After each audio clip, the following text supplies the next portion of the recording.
Item number 13 and 14 shall be taken up together. Now, Dr. Shashi Tharoor.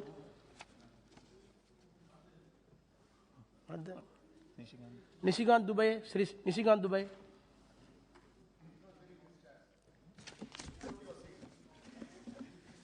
धन्यवाद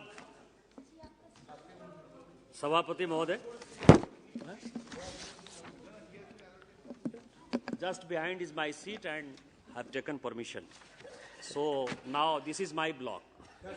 Mr. Tharoor came, sir. Okay. Okay. Shashi, Dr. Shashi Tharoor, please. My apologies, Mr. Speaker. Mr. Chairman. Thank you for this opportunity to present my party's views on the supplementary demands for grants 2022-23. We are meeting at an uncertain time for economic revival in our country. The economy has been laid low ever since demonetization and then shattered by the pandemic and the resultant lockdown. The star performers like tourism and the services sector were devastated and are only now recovering. And if the backbone of the economy, agriculture and the MSMEs, can be described in any one word, they're both in crisis. As I pointed out during the budget debate in this House last February, the government gave us the usual combination of high rhetoric, grand ambition, exaggerated numbers and unrealistic targets, all diluted with underwhelming allocations to crucial sectors. The very fact that the Finance Minister has come back with such a large supplementary demand for grants testifies to this once again. The government had budgeted a total expenditure of 39.45 lakh crores in fiscal year 22-23.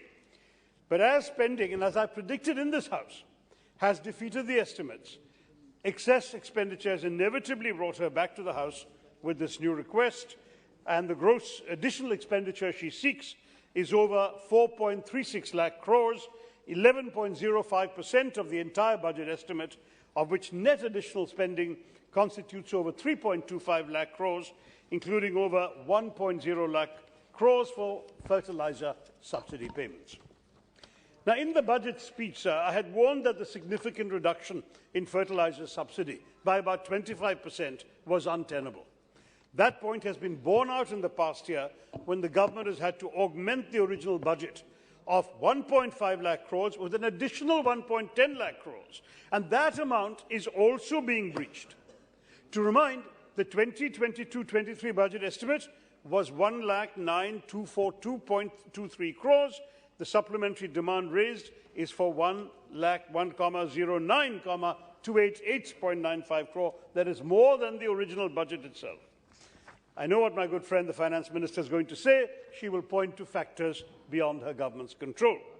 Now, while the increased cost of imports, including of raw materials, largely due to the Ukraine-Russia conflict, does explain a part of the adjustment, a more than 100% estimate in the budget estimate, a more than 100% increase in the budget estimate, does raise the question as to whether the government is finding it difficult to wrap its collective heads around the evolving situation and is capable of charting a robust future-looking vision. Between 2018-19 and 2020-21, India's fertilizer imports increased almost 8% to 20.33 million tonnes from 18.84 million tonnes. Of course, we can't control all the surprises that global geopolitics may throw up. But regardless, sir, it is indeed a matter of concern that we are becoming increasingly reliant on imports of fertilizers. The government cannot afford to sit tight when the circumstances are favourable and then put blame on external factors when unfavourable conditions arise. We need to be prepared, and it's a matter of concern that all the government's talk on Atmanirbharta hasn't come to our help in this challenging time. To take one example, in March 2022, the government mandated the revival of 6 central PSU fertilizer units to augment domestic production of urea. What is the status of these plants? What is their production? What are we doing to improve self-reliance? No, we're continuing to import, and she has come back for more money. The Standing Committee on Chemicals and Fertilizers, which I have just had the pleasure of becoming chair of, but 2 years ago, under the chairmanship of my good friend Ms. Kanimuri, found that many fertilizer manufacturing facilities are not working at their maximum efficiency and are using highly outdated technology and systems. The government has to bear the cost of this inefficiency through higher subsidy. Capital expenditure was allocated only a measly 0.05 crores in the current budget, and there is no addition in the revised budget, no supplementary for that. So it's doubtful that the government is in fact putting in sufficient resources to focus on the improvement of our infrastructure and capacity. The ill effects of this situation, despite the government's claims of cushioning the impact on farmers, cannot simply be wished away. The government's price protection alleviates the effect of these increases excuse me, sir, only with regard to nitrogenous fertilizer, urea, but not on diammonium phosphate or DAP and muriate of potash, MOP, where subsidies are capped. But prices of these items have inflated due to global market trends, and as many as 5 farmer suicides in the Bundelkhand region have been reported just in the last year on account of fertilizer shortages. Now, nearly half of the DAP requirement is imported, mainly from West Asia, while the domestic MOP demand is met solely through imports also from Belarus, Canada, Jordan, and so on. Where is Atmanirbharta here? There is none of it, sir. The rise in fertilizer prices, in effect, reduces the disposable income of farmers. This income has been declining under the Modi government, in any case, by 8.9% between 2013 and 2019, according to the NSO survey last year. Now, on the topic of farmers, an RTI response by the Agriculture Ministry stated that payments made to beneficiaries under the Prime Minister's much-touted Kisan Samman Nidhi, PM Kisan, have fallen by 67% in the 11th instalment disbursed in October 22. It's probably due to this that the supplementary demand for the Department of Agriculture is quite low, in just 4 lakhs. But what does this say of the government's commitment to farmers' welfare? This is a scheme which provides a minimal support of only 500 rupees a month, which isn't pegged to inflation, nor is it likely to cover the increasing input costs faced by farmers. But even so, the reduced coverage compounds the vulnerability of our Kisans. Respected Chairperson, on the subject of NREGA, Mahatma Gandhi National Rural Employment Guarantee Scheme, I am sorry to have to serve as Banco's ghost, regularly popping up in our Finance Minister's nightmares to remind her of her sins of omission. During the last debate on the Union budget, I had pointed out that it was a matter of national disgrace that this government had, during a period of record levels of unemployment and distress in our country's economy, particularly the rural economy, chosen to slash the funds for NREGA by nearly 25% or 1/4. With the original allocation of rupees 73,000 crores, it was a move that not only defied logic, but constituted a blatant disregard for the crisis that has engulfed rural India. And what was worse, the original allocation also needed to account for an estimated 20,000 crores in payments pending from the previous year, effectively leaving the scheme this year with a paltry 50,000 crores, whereas most experts have consistently argued that NREGA needs anywhere between 1.3 lakh to 3.4 lakh crores in order to meet burgeoning demand for jobs with the minimum guarantee of 100 days of employment. Don't forget, sir, our unemployment levels in our country today have broken all records. In 2021, we reached the highest figures ever since unemployment figures began to be recorded in the 1930s. That's how bad the situation is. Obviously, relief is required. It's no wonder that even the Ministry of Rural Development had recently sought an urgent infusion of at least 25,000 crores, which sadly does not go far enough to address the current situation and is akin to trying to extinguish a forest fire with a glass of water. As recently as May and June this year, over 30 million individuals had sought work under NREGA. 3 crore people had asked for jobs, sir, a demand that was last seen to such a degree in 2006, which is why the scheme was invented. As many experts have pointed out, the demand represents a 43% increase over pre-pandemic levels, a reflection of the grave challenges of widespread inflation and severe unemployment under which the rural economy is grappling with currently. Further, experts have also highlighted that across the country, pending wages to the staggering tune of 11,097 crores had accumulated as of June this year, sir. No wonder then that as recently as August this year, Manrega workers from over 15 states across the country sat in protest at Jantar Mantar, demanding urgent intervention from this government to address their critical concerns. Sadly, it appears that all their speeches, all their pleas have fallen on deaf ears. While the government may claim that the additional infusion for Manrega could offer some form of atonement for this catastrophic series of omissions, their budgeting of such a paltry infusion makes it clear that they have learned little from their historic disregard from the scheme. The additional outlay of 22,039 crores does not even match the request sought by their own Ministry of Rural Development and is nowhere close to taking the total allocation to the 1.3 lakh crores that experts have called for and that I had called for in this House in February, for the scheme to be sufficiently able to cater to the existing demand for rural work. Respected Chairperson, it's clear that in their logic-defying allocation to Manrega, the government has effectively reduced the two key words of employment and guarantee to hollow, meaningless terms. Neither is enough employment being provided, nor is there any guarantee that employment is assured. The national net balance of Manrega funds is at a deficit of rupees 15,190 crores. Not to mention that almost 9 crore households have demanded work this year, of which 1.42 crore households that have applied are yet to be issued job cards, let alone be provided employment under the scheme. Further, more than 95% of households employed in Manrega this year, 95% have not got 100 days of work. And yet, despite the growing mountain of evidence pointing for the urgent need for redressal, you, Madam Finance Minister, have chosen to offer a token additional sum. In fact, the overall allocation to the rural sector has seen a scale down from rupees 2,16,342 crores to 1,94,633 crores, including the Pradhan Mantri Awas Yojana Gramin and the National Social Assistance Programme schemes, indicating the government's negligence of the social sector.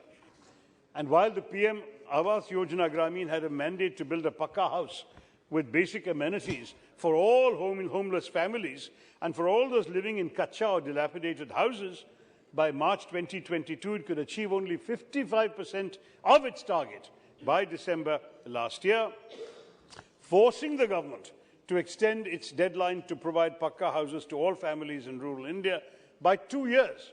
So the deadline, which was meant to be fulfilled by March 2022, is now March 2024.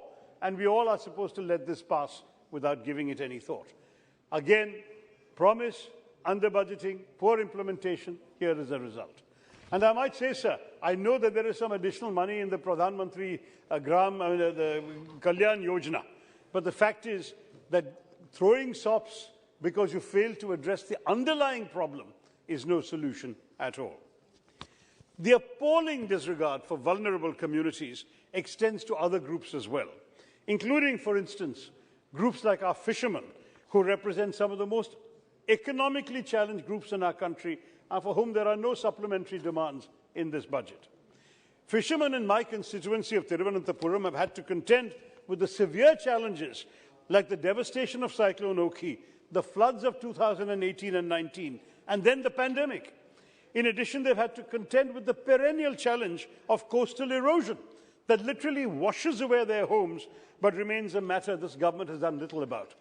I've written to the Prime Minister, sir, and pointed out that if China had taken 2 inches of our land, we would all be up in arms saying that they have taken Mother India's territory. Here, the sea has taken away 64 kilometers of territory in my constituency, 64 square kilometers, and no one has bothered to find any money to address these problems. Homes have been toppling into the ocean, sir. Whether it was the budget presented this year or the supplementary demands for grants, it is most unfortunate to note that once again this government has neither looked into offering a special economic package for our coastal communities, as I've repeatedly called for on the floor of this House, nor are there any mitigation efforts by this government, either in terms of fiscal support or kerosene subsidies, which we know have been abolished, or funds for conversion of kerosene engines to diesel in that case, or even lower GST on nets and fishing equipment. None of that. The fishermen just don't matter to this government. I'm sorry to say that though our own Honourable Prime Minister has often reminded us that the strength of India lies in her villages and that there is a need to bridge the gulf between urban and rural India, it is abundantly clear that this government has no regard for rural India, no regard for the children of the sea, and is actively engaged in widening the chasm between these two Indias. Not just in its disregard for Manrega or our farmers, but through its consistent reduction in the allocation for rural development and social security schemes like the Pradhan Mantri Awas Yojana Rural, the National Rural Livelihood Mission and the Midday Scheme, and in the neglect of our hard-working fisherfolk. A similar narrative, Mr. Chairman, emerges from the government's disregard for the healthcare sector, which has been consistently underfunded and barely features in the supplementary demands for grants presented by the Finance Minister. As I pointed out earlier this year, despite the frailties in our medical infrastructure that were exposed by the pandemic, the health sector was originally allocated only 200 crore rupees more this year. Yet again, I must say that the overall decrease after factoring inflation was a long way off from the goal envisaged in the National Health Policy 2017, which had announced that they would spend 2.5% of GDP on health. In fact, we all know that a majority, 67.8% of expenditure on healthcare in India comes from out of pockets of ordinary people. Aam Aadmi expenditure is what is sustaining the healthcare business in our country. It's not just one of the highest figures in the world, but pushes almost 55 million of our fellow citizens under the poverty line each year. People are living one serious illness away from poverty, sir. The COVID-19 pandemic has offered a fresh impetus for more financial support from the government, not just in healthcare, but also in critical research on public health. Yet, rather than learn from these lessons, the government has only nominally increased funds for the Ministry of Health and Family Welfare, and there is no significant number in the supplementary demands for grants. Now, we note that 22,000 crores are to be paid to the oil marketing companies for their losses on LPG cylinder sales. There are no supplementary allocations specifically for their losses on fuel. But I would like to draw the attention of this House to the troubling fact that government data shows that fuel prices are being kept unchanged for weeks and sometimes months before assembly elections, only to be changed soon after. Data from the Oil Ministry's Petroleum Planning and Analysis Cell shows that petrol and diesel prices have been controlled, that most of the control is exerted in the months leading up to an assembly election and are relaxed once the assembly elections are over. For example, an excellent article in the print today shows that prices were kept unchanged for 5 days before the assembly elections in Arunachal Pradesh, Andhra Pradesh and Sikkim in April 2019 and changed after. By the time the Bihar elections were held in November 2020, prices were kept unchanged for 51 days before the last date of polling and then began to be changed within 2 weeks after. Before the West Bengal elections in 2021, fuel prices were kept unchanged for 31 days before the last date of polling and were changed just 5 days after. Then, of course, the duration of unchanged fuel prices rose sharply because of oil prices in the international market.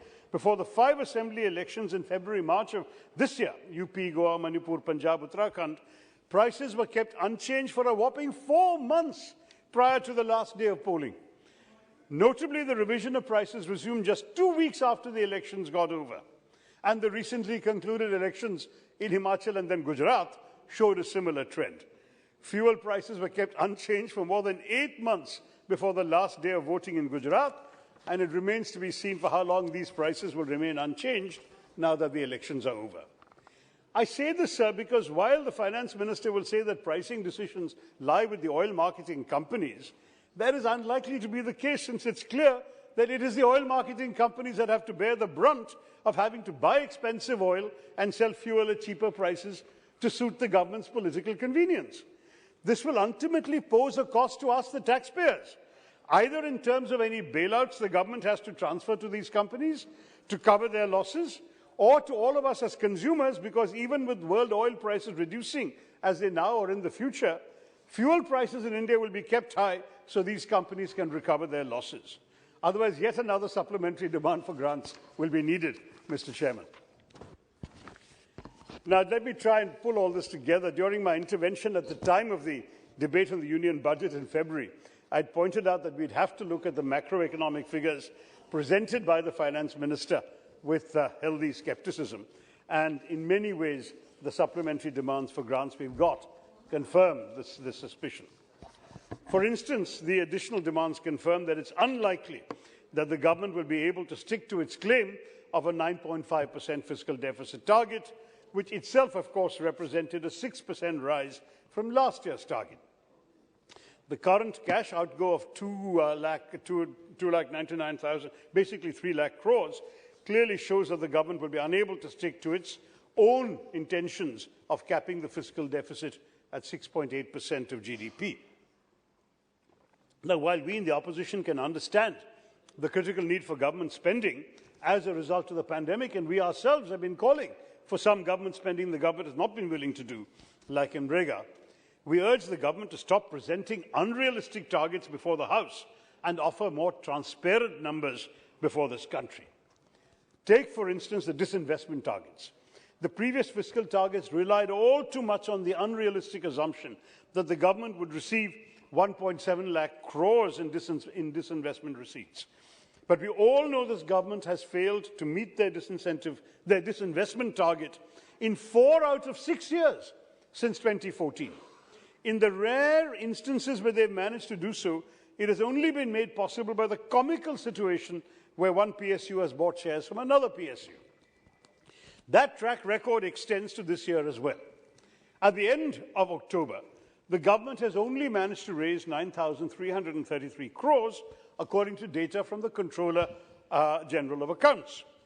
Moreover, while a lot was said about the sale of the national carrier Air India to the Tata Group, a significant component of these demands for grants involves a 62,057 crore allocation for the Air India Asset Holding Company Limited, which carries the burden of the majority of the debt that the carrier was under.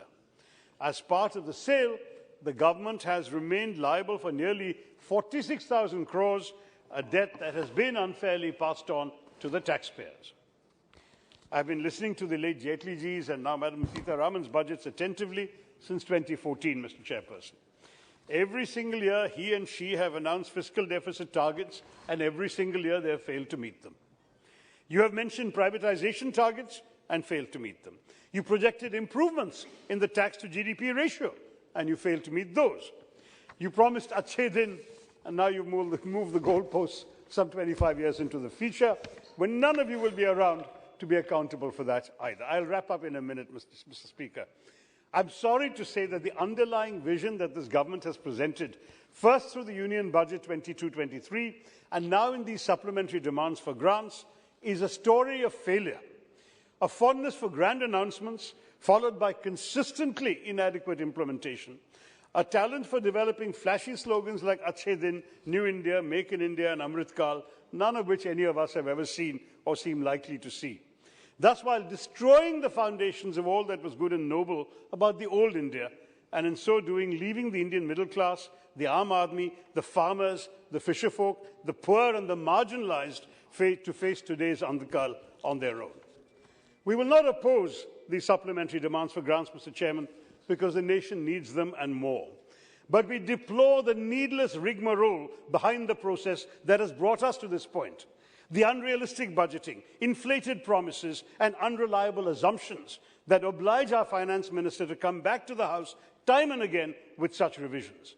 I really hope that when she returns to the House in February with next year's budget, she avoids making the same mistakes over and over again, and that we have seen again this time repeatedly every year, and she gives us a budget that her government can actually work within.